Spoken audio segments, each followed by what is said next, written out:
I'm joined now by Environment and Climate Change Minister McKenna, and my MP, by the way. Oh, great. Welcome to Winnipeg. You have said that carbon pricing will be necessary to achieve climate change targets. What's the cost to Canadians? I think the better question is what's the cost of inaction? There's a real opportunity to move forward, to foster innovation, to reduce emissions. And I talk to a lot of businesses, and they're looking for a price on carbon because it is the most efficient way for them to reduce emissions, and they want to do that. They want to do their part. It's a good way to not discriminate against different energy sources. It's just you need to reduce emissions. And so I think there's a huge opportunity, and we already know the cost of inaction. We're seeing it's $1 billion. The Parliamentary Budget Office was talking about the cost of flooding. We're seeing fires. We're seeing Prince Edward Island is shrinking, and in our north, the permafrost is melting. So there is a huge cost if we don't act. And economists have shown that as opposed to, you can take a lot of regulatory measures, but if you put a price on carbon, it actually just incentivizes business. And the Mining Association of Canada came out a couple of weeks ago saying, so these are big companies, big energy companies, who are saying, please do this. When you always talk about carbon pricing, why not just say carbon tax for Canadians? Well, it's actually because there's a real difference. There are different models to to put a price on carbon. So right now, actually, 80% of Canadians live in a jurisdiction where there's a price on carbon or will be living in a jurisdiction because Ontario's just announced that they're going to join a cap-and-trade program. So there's a carbon tax in BC. It's revenue neutral, so they have a tax on pollution. That's really what it is. It's putting a tax on what you don't want. So they have $30 per ton. Yeah. Natural Resources has calculated internally $33 a ton. The Parliamentary Budget Office says $100 a ton.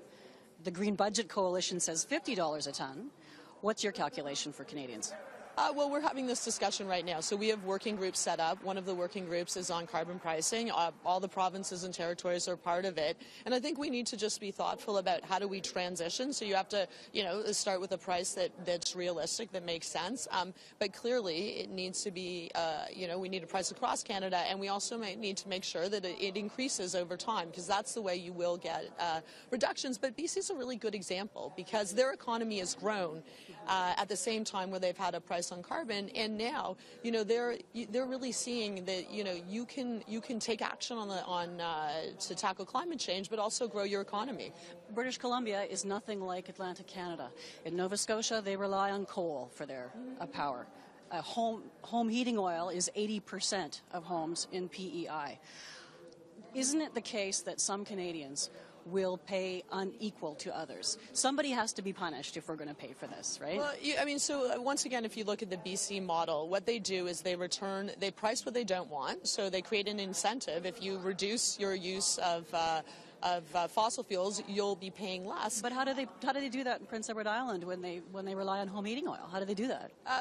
So just to finish, so you can return the money, especially for people that are greatly impacted or people that make less money. But I think also we need to transition, and so this is why I'm going across the country. I met with the Premier of New Brunswick. We had this discussion, right? Of course, there are challenges by provinces. Some provinces are still using coal. We need to be looking at how we phase out coal and how we work together to do that. And this is where I see the real opportunity. I don't think this should be a fight. And I've always said it's not a partisan issue. We know we need to take action on climate change. Everyone has signed up for this. The Prime Minister and the Premiers agreed to this. And now we need to move thoughtfully and look at, okay, what are the challenges in PEI? What are the opportunities? And that's how we're going to move forward to be serious in attacking climate change and also creating new jobs, new opportunities, because we find solutions here. These are solutions we can export. But, PEI didn't sign the accord. You did. So why not just be candid with Canadians about how much it's going to cost? And it may not be equal. And it may not be revenue neutral if we're going to attack climate change. Well, so in terms of putting a price on carbon, that's really for the provinces to determine what model makes sense. Some provinces, as I said, are doing a tax where it's revenue neutral. Some are investing in green technology and different things. But, as I say, we're going to be thoughtful about what the cost. We want to create incentives so that people do reduce pollution. That's what Canadians want.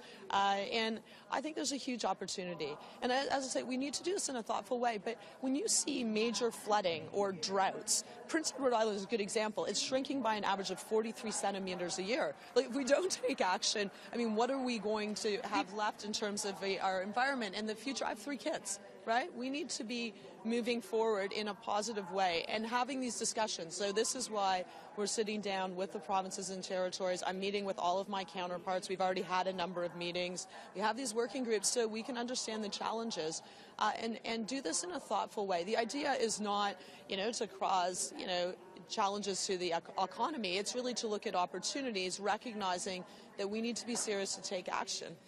The Senate is attempting, in a thoughtful way, to find out what carbon pricing will cost Canadians. This last couple of weeks, the utilities companies testified that it'll be $250 billion increase for ratepayers, costing Canadians thousands. Is that reasonable? Well, I don't know where they come up with these numbers because there isn't a price yet that's established across the country. Look, I'm meeting with businesses, as I said, I'm meeting with everyone. Businesses are actually saying to us, put a price on carbon. This will incent behavior. It'll make sure that we're innovating. We're going to get some new solutions. We'll be able to export them. And so this is just part of how do we look at what is a more sustainable future for our country and what are the opportunities. As I say, the cost of inaction is great. It's a lost economic opportunity. Right now, you have 195 countries that have said, we are moving forward. We're going to go move in a more sustainable way. So China alone is going to be spending $50 trillion on clean solutions. We need to be part of this. But it's not free, right? Canadians are going to have to pay.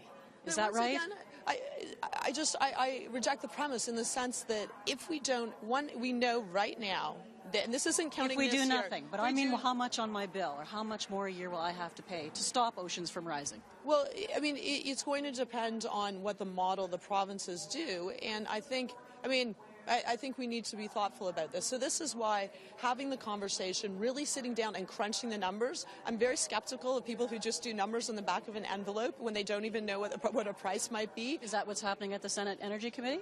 No, I hope not. But I'm happy to have conversations with them because we haven't decided how we're going to do it. So I'm happy to have input. But I think that we need to be looking at what is the true cost to our economy of inaction. And we've seen, extreme weather events that are extremely costly and very scary. And I think that's why we need to be moving forward. And as I say, I think there's a huge opportunity. And when you have business, large companies like, Shell and Suncor saying, put a price on carbon, I think we need to listen to them because they are saying that this is the most efficient way.